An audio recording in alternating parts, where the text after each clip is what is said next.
Monday, May 22nd, 1995. It's the second day of the 14th Annual Video Software Dealers Association, or VSDA, convention. That day, a press release was being distributed to attendees who were wandering around the Dallas Convention Center. It was titled, "Japanese Animation Industry Unites to Form Anti-Piracy Organization," and it stated, quote, "The Japanese animation industry has formed an anti-piracy organization called JAILED, Japanese Animation Industry Legal Enforcement Division, in an effort to collectively protect the intellectual property rights of its members." An official announcement will be delivered today by John O'Donnell, Managing Director of Central Park Media, at the Video Software Dealers Association convention in Dallas. End quote. There were 9 companies that came together to form this organization: AD Vision, Animigo, Manga Entertainment, Books Nippon, Pioneer Entertainment, The Right Stuff, Viz Communications, Voyager Entertainment, and Central Park Media, who were leading the initiative. JAILED announced that they would be represented by an intellectual property lawyer named Jules Zalin, who would, quote, "work closely with the organization in its quest to stop all future pirating of copyrighted material on VHS, Laserdisc, CD, CD-ROM, or any other format belonging to these companies." End quote. They also established a 1-800 number where people could report information about illegally distributed material, and they also had a mailing address in New York.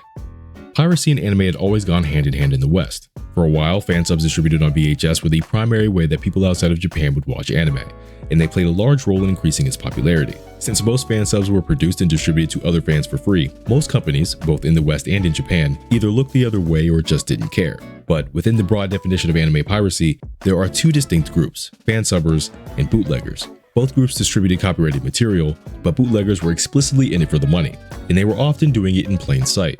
If you attended an anime, comic, or sci-fi convention, there was a good chance that you'd see bootleg anime available for sale. Most companies drew clear lines between these 2 groups. As long as they weren't trying to make a profit, they generally left fan subbers alone. But as anime continued to grow in popularity, they started to worry about tape piracy affecting their sales. Even if fan subgroups themselves weren't profiting, their existence did make things easier for bootleggers, because instead of having to translate and subtitle anime themselves, they could just copy fan sub tapes and sell those. When JAILED's press release was posted online, it sparked very strong reactions from anime fans.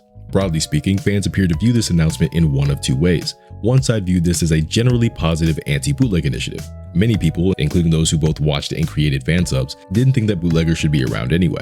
And since most of the companies involved hadn't actively pursued fan subgroups, they were willing to give them the benefit of the doubt. The other side, however, thought that these slopes were far too slippery, that even if they started with bootleggers, they'd eventually turn their sights onto fans, even if they weren't trying to make a profit. The announcement itself felt like a betrayal to some. They had invested time and money into promoting anime for free, and now these companies decided to stab them in the back. Seeing the discourse online, Central Park Media decided to address fans directly on the Rec Arts Anime Forum on May 31st. That post attempted to provide clarity on 4 points: how the 1-800 number worked, that JAILED only represented companies based in the United States, the reason why Streamline and Orion weren't represented, and the organization's relationship with fans. They stated, quote, "JAILED is certainly not an organization devoted to antagonize anime fans. Our efforts will be focused on prosecuting the most egregious offenders violating our intellectual property rights."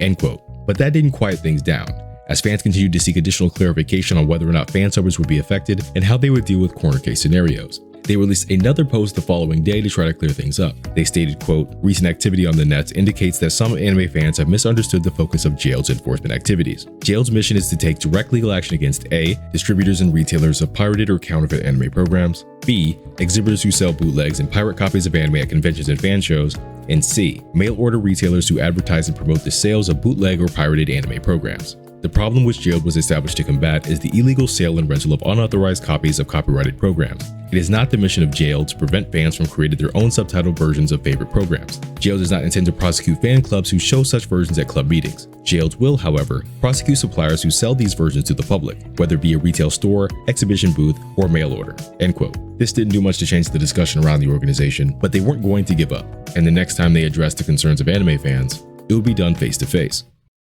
In order to address fan concerns, JAILED decided to hit the convention circuit. Their first reported stop was at that year's Anime Expo, which took place between June 30th and July 2nd at the Los Angeles Airport Hilton.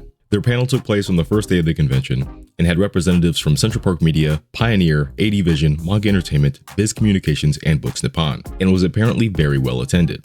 They opened the panel by reiterating that the purpose of the organization was to go after bootleggers and that they would be sending representatives to dealers' rooms at various conventions to make sure they weren't being sold. The panel was also going to serve as an opportunity for fans to present issues for JAILED to discuss. And from the perspective of many fans, this is where things started to go downhill. When topics about fan subbing, translating scripts, or fan art were brought up, The organization didn't provide an official position, and in some instances, it looked like some companies had contradicting opinions on the same issues. About a week and a half after the convention ended, a forum user named Neil Nadelman posted a conversation he had with John O'Donnell about J.A.I.L.E.'s Anime Expo panel. And according to him, quote, John was a bit upset with the net reaction that he and other representatives on the J.A.I.L.E. panel at Anime Expo were being evasive by not having definite answers for many of the fans' questions. He explained that they honestly hadn't thought of many of the situations brought up by the panel attendees, and that it was asking too much to expect 8 different companies to instantly set policy on them. The scenarios presented by many fans at the panel weren't considered to be of any great urgency by the members of J.A.I.L.E. while it was being formed, and so they honestly won't be able to hash out an official statement until at least the third quarter of 1995.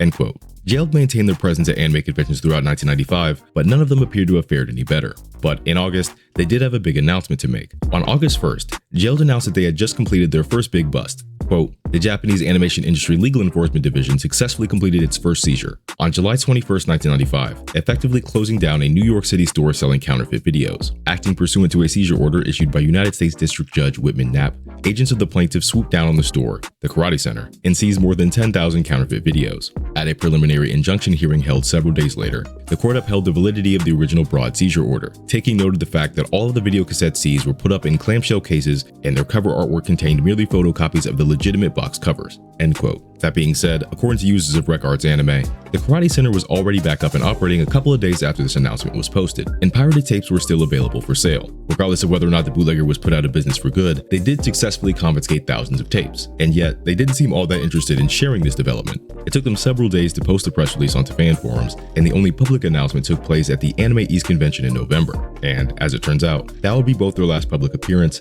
as well as their last official public announcement. As months passed without any updates or statements, fans were starting to wonder if J.A.I.L.E. had disbanded. It would take years to get a definitive answer. In 1999, Fred Patton, who was writing for Manga Max magazine, was able to speak with several people involved with the organization. When speaking to John O'Donnell, he found out that the case against the Karate Center had been making its way through the courts all this time.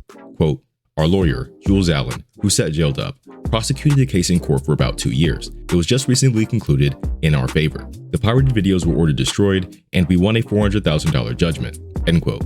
As for why they didn't do more to publicize this event, they decided that it was better to avoid the spotlight. According to O'Donnell, quote, we ran into something called the law of unintended consequences. J.A.I.L.E. was never aimed at fans, but everyone took it as an attack against fandom, and we couldn't tell them otherwise. So we realized it's better not to say anything in public, to work behind the scenes. End quote. J.A.I.L.E. as an organization was dead. There were no employees and no official activity was being conducted. That didn't mean that efforts to combat tape piracy had stopped though. Companies were still cooperating with one another on that front, but they were now doing it as independent companies instead of as a unified coalition.